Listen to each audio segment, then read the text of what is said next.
Hey, all you cool cat and kittens. Here we are. We are through two sections of the Civil War through your textbook readings and notes. We've looked at how the North and South was divided, specifically divided with the issue of slavery, how some states were accepted or into the Union as slave states, some were accepted into as free states. We looked at the beginning of the war and some early battles of the war. We saw the differences militarily, economically, population-wise, differences between the North and the South. And then today, we want to look at Section 3, the North takes charge.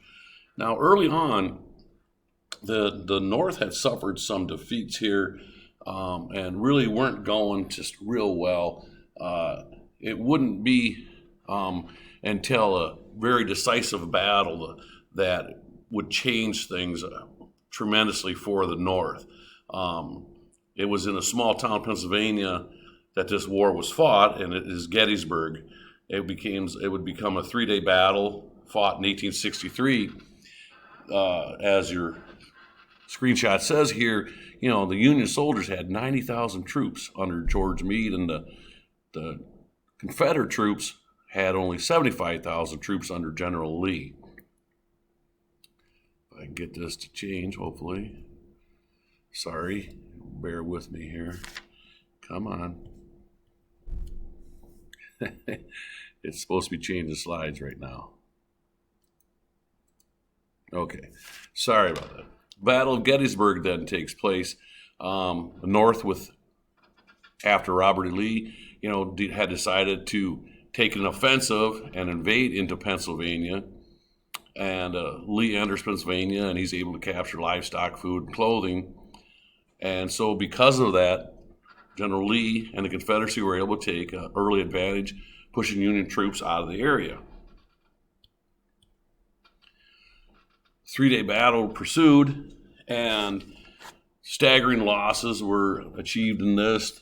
The 23,000 Union soldiers and 28,000 Confederate soldiers are either wounded or killed.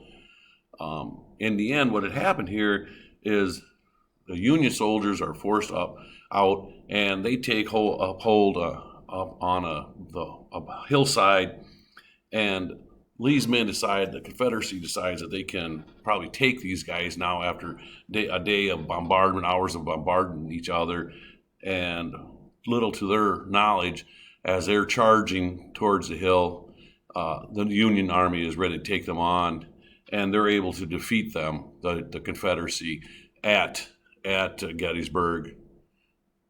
And I'm sorry, I gotta go back there. I'm flipping around on you. And because of that defeat, they decide that this was a major victory that had happened here. The North realizes they're probably not going to be able to invade. The Confederacy decides they're probably going to be able to invade into the North, and that's a real victory for Gettysburg, and it really changes how the war is going to go. Because of the Gettysburg, President Lincoln gives the Gettysburg Address. Now, this is a very popular address, but the thing is, the reality of it is it only lasted a couple minutes. But he inspired the nation with this address, and it basically remade America. Instead of the Americans saying America is, they started saying Americans are, meaning we're going to be united.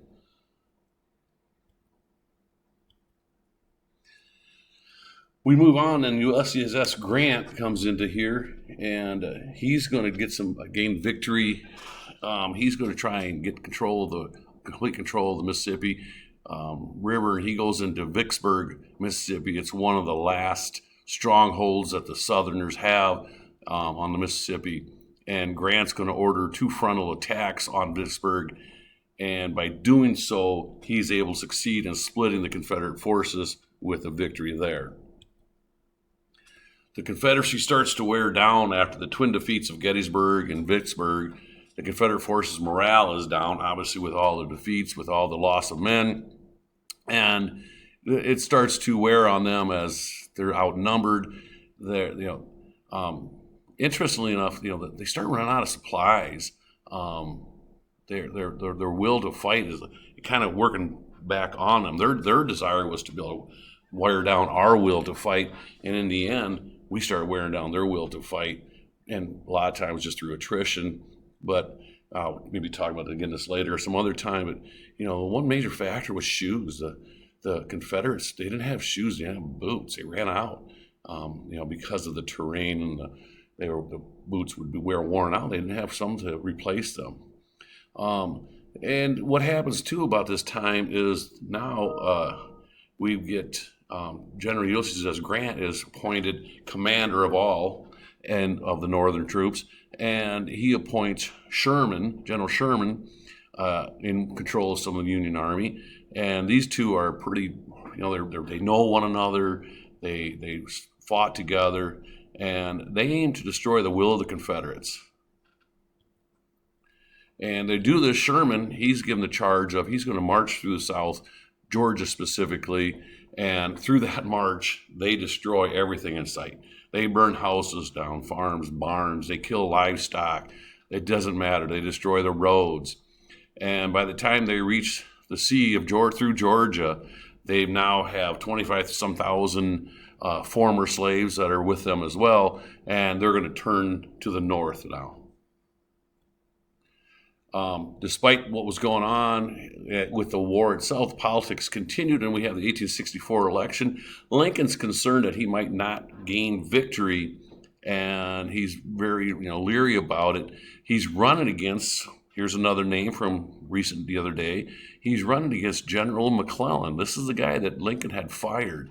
But because of Sherman's victories and the losses of the Confederacies, what they had lost in Georgia, and Sherman's able to march through there and turn northward, the northern cities, northern area will really start to pick up the morale, and they backed Lincoln 100%, and he wins this election easily.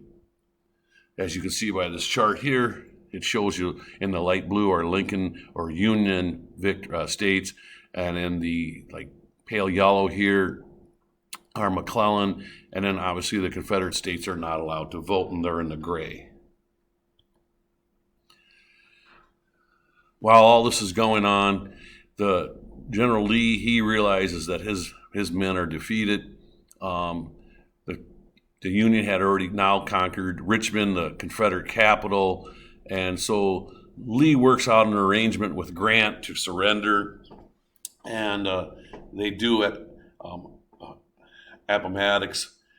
They meet there, and Lee and the Confederacy surrenders. At Lincoln's request, they got a lot of leniency towards the Confederate troops. They allowed them to return home. He paroled them, so he didn't imprison them for fighting against the North.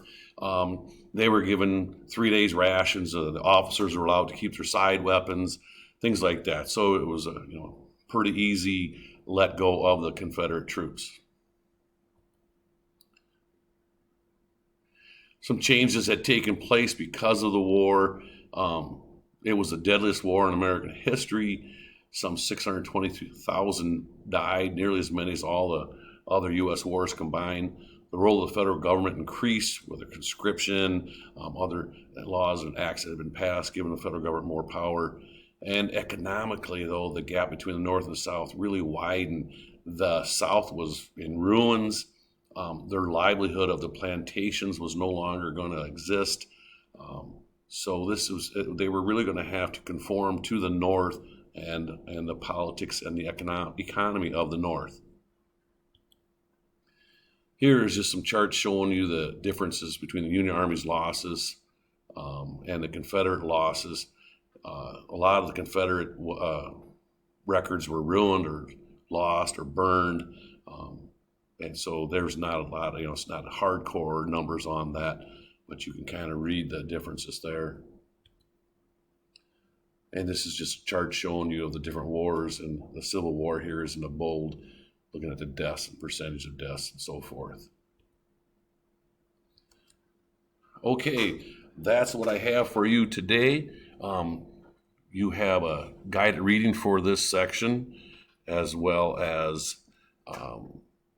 the PowerPoint that you just listened to, and you can go back through, and we will hopefully have a good week. We'll finish up section 3 this week. We might tap into section 4. We only have 3 days, so we'll talk to you then. Thank you.